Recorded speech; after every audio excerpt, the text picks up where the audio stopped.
இப்போ நம்ம பலாப்பழ கேக் எப்படி செய்கிறதுன்னு பார்க்கலாம். இந்த டேஸ்ட் ரொம்பவே நல்லாயிருக்கும், இந்த ஃப்ளேவரும் ரொம்ப நல்லாயிருக்கும்.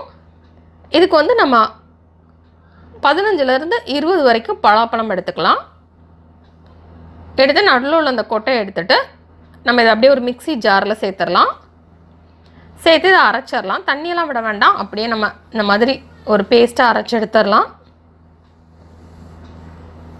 இப்போ ஒரு பவுல் எடுத்துக்கலாம். எடுத்துகிட்டு அதில் 1 கப் சர்க்கரை சேர்த்துடலாம். அதை வந்து நம்ம மிக்ஸியில் ஒரு சுற்றிட்டு சேர்த்துடலாம், அப்போ தான் சீக்கிரமாக அது கரையும். நெக்ஸ்ட் இதில் 3/4 கப் நெய் சேர்த்துக்கலாம். சேர்த்துட்டு இப்போ இது ரெண்டையுமே மிக்ஸ் பண்ணிடலாம்.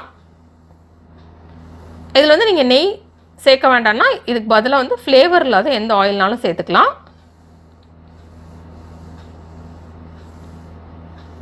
இதில் வந்து நாட்டு சர்க்கரைக்கு பதிலாக நீங்கள் வெள்ளை சர்க்கரையும் யூஸ் பண்ணலாம். வெள்ளை சர்க்கரை யூஸ் பண்ணிங்கன்னா நல்ல ஒரு எல்லோ கலரில் உங்களுக்கு கேக் கிடைக்கும்.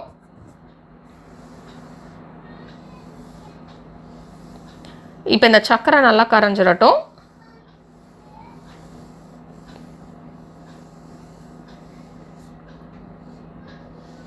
இதை வந்து நம்ம பீட்டர் வச்சு நம்ம மிக்ஸ் பண்ணிக்கலாம். ஸ்பூன் வச்சு நம்ம மிக்ஸ் பண்ணுறப்போ கொஞ்சம் டைம் எடுக்கும்.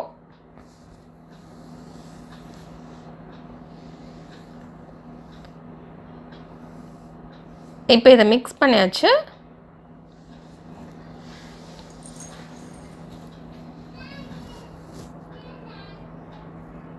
இப்போ இதில் மைதா இல்லைனா கோதுமை மாவு எதுனாலும் சேர்த்துக்கலாம். 1.5 கப் மாவு சேர்த்துக்கலாம்.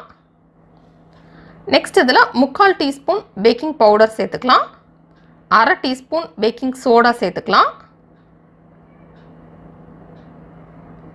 இப்போ இது எல்லாத்தையுமே மிக்ஸ் பண்ணிடலாம்.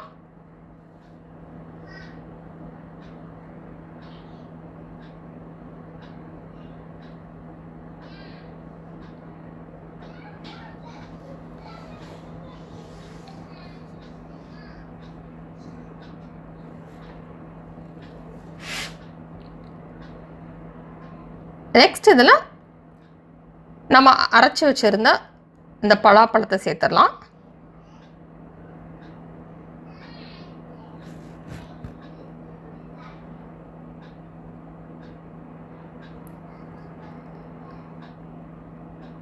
இப்போ இதை நம்ம மிக்ஸ் பண்ணிடலாம்.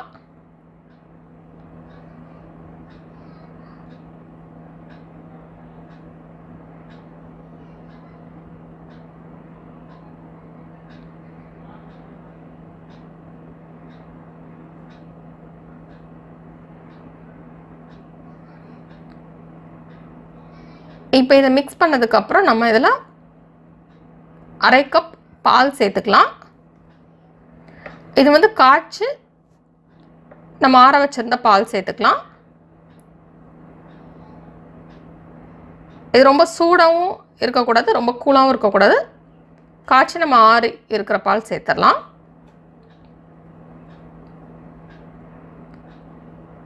இதில் வந்து 1/2 கப் சேர்த்துட்டு நம்ம மிக்ஸ் பண்ணிடலாம்.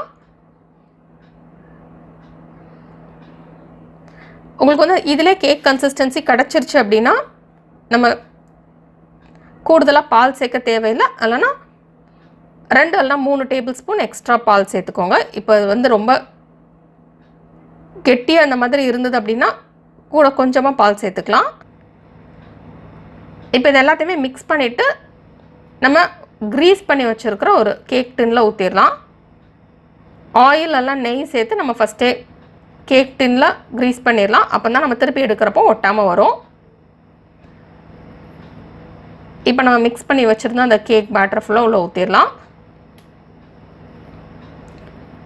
இப்போ அதுக்கு மேலே உங்களுக்கு நட்ஸ் தேவைன்னா சேர்த்துக்கலாம். அந்த நட்ஸோடு அந்த கேக் சாப்பிட்றப்போ அந்த டேஸ்ட் நல்லாயிருக்கும். அதனால் உங்களுக்கு எந்த நட் பிடிக்குமோ அதை நீங்கள் சேர்த்துக்கலாம்.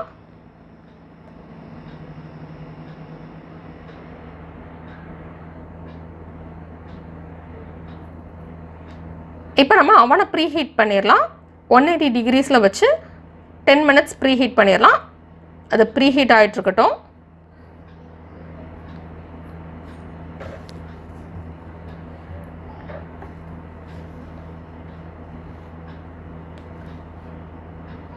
இப்போ அவன் ப்ரீ ஹீட் ஆயிடுச்சு. இப்போ இதை உள்ளே வச்சு 35லேருந்து 40 நிமிஷம் வரைக்கும் நம்ம பேக் பண்ணிடலாம்.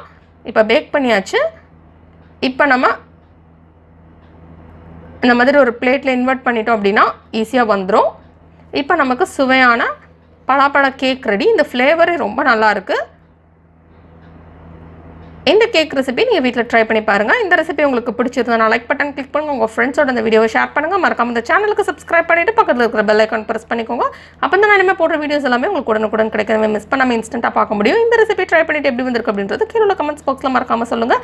தொடர்ந்து இந்த சேனலோட இணைந்திருங்கள் புதிய புதிய ரெசிபிகளுக்காக.